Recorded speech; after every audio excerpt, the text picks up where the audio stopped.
Salut à tous, aujourd'hui on se retrouve pour la vidéo de un mois avec. Donc ça fait, tiens ce serait pas mal comme titre, un mois avec le Oukitel U18. Donc ça fait un peu plus d'un mois que je tourne avec, mais j'ai pas eu trop le temps de vous le faire, le retour, donc là je vous le fais. Donc pas eu de soucis du tout à déplorer avec celui-là, la 4G a fonctionné vraiment bien. L'appareil photo par contre, bon comme vous l'avez vu sur le premier test, les photos sont pas top. Par contre avec Open Camera j'ai réussi une fois sur deux à avoir une balance des blancs correcte. Donc si j'arrive à les retrouver, les photos, je vous en mettrai quelques-unes aussi à la fin, où j'ai pris avec Open Camera et avec autre chose, avec l'application de base. Et vous verrez qu'il y en a une qui est complètement jaune, bon, c'était le problème de ce smartphone, hein. Et l'autre qui est pas, belle mais qui est exploitable, on va dire.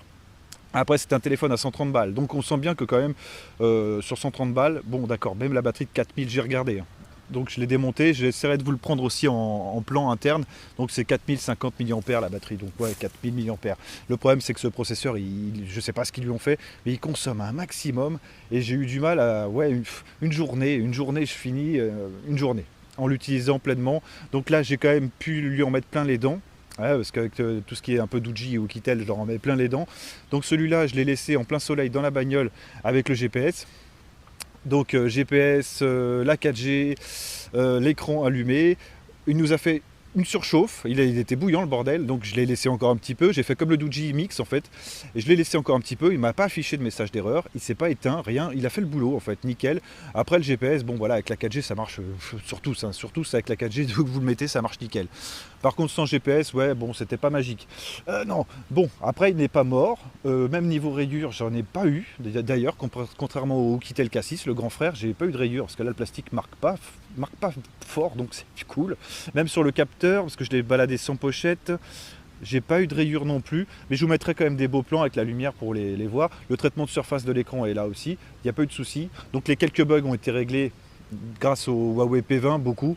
Donc tout ce qui est bug avec le ratio 21/9 de l'écran, ça a été réglé. Donc avec tout ce qui est gaming, tout ça, il n'y a pas eu de soucis. Après vraiment ce qui est beau sur ce téléphone, c'est d'ailleurs, à mon avis, c'est un téléphone qui devrait coûter 100 balles. Grosso modo, hein. C'est un téléphone que vous pouvez retrouver à 100 balles, mais celui-là, ils l'ont vendu 130 juste pour l'encoche. Juste pour l'encoche. Bah, marketing, mon pote. Bon, après, c'est vrai qu'ils l'en jettent, hein. Il y a tout le monde qui m'a demandé, ouais, mais en fait, bah, tous, ils sont capables de l'acheter, quoi. Oukitel U18. J'aurais montré quand même les photos, j'aurais montré les vidéos. Bon, les vidéos, ça passe. Mais les photos, vraiment, c'est un problème. Donc, s'il y a des mises à jour, je reviendrai peut-être avec, mais ça m'étonnerait qu'il y en ait plus que là. Mais ouais, avec Open Camera, vous pouvez quand même sortir des photos pas trop moches. Donc ça, c'est à vous de voir. Un beau téléphone. La batterie 4000, elle est vraiment là. Par contre, c'est vrai que l'autonomie, c'est vraiment pas possible. Sur un téléphone aussi fin, enfin aussi épais, pardon, d'avoir une autonomie aussi chiatte, et ben c'est juste incroyable, quoi. Donc, je sais pas. Une journée avec 4000 mAh, moi, ça me choque quand même.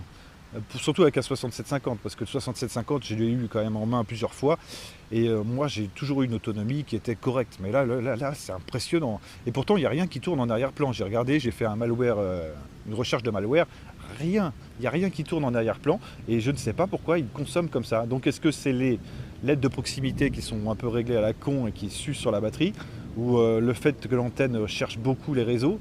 Je ne sais pas, j'ai pas réussi à déceler, je n'ai pas les compétences pour ça. Donc si quelqu'un d'autre sur une vidéo peut nous expliquer, il n'y a pas de souci. Mais non, un peu dommage, quoi, un peu dommage. Par contre, pour 130 balles, c'est vrai que... Ah non, je peux même pas dire que c'est une bonne affaire. Là, vous payez l'encoche, quoi, vous payez l'encoche. Après, non, moi je vous orienterai vraiment sur un Xiaomi Redmi 5 Plus. Voilà, celui-là, c'est une bonne affaire. Celui-là, non, c'est pas une bonne affaire. Si vous le prenez, c'est juste pour l'encoche. Là, d'accord, si vous êtes juste comme ça, ça vous suffit, allez-y, parce que tout le reste fonctionne, c'est pas magique, mais ça fonctionne bien. Mais si vous voulez un smartphone et pour en avoir largement pour le prix, prenez Xiaomi, les mecs. Xiaomi. Même Meizu, là, le M3S, M6S, M3S qui a... Oh, il est un peu cher lui, par contre, il me semble, il y a 150 balles. Il y a la B20 d'ailleurs, il me semble, hein, si je dis pas de bêtises. Celui-là aussi est une bonne affaire. Donc non, bah écoutez, après c'est vous qui faites votre choix. Moi je vous ai dit ce que j'en pensais. Et sur ce, bah, je vous laisse avec quelques petites photos que j'ai prises. Je vais essayer de pas mettre les mêmes, c'est un peu compliqué. Vous retrouverez les liens dans la description si vous le souhaitez. Il y a le lien de notre site Emodroid si vous souhaitez trouver des coupons sur des objets. Il y a un peu de tout, hein. Donc en ce moment on fait fait du Xiaomi, moi je vais revenir un peu avec de l'EDC et des couteaux, s'ils arrivent à lâcher des promos, parce que les couteaux chinois c'est vraiment top. Et puis voilà, bah écoutez, moi je vous laisse là et on va passer au Ligou T5 tout de suite. Allez, ciao tout le monde!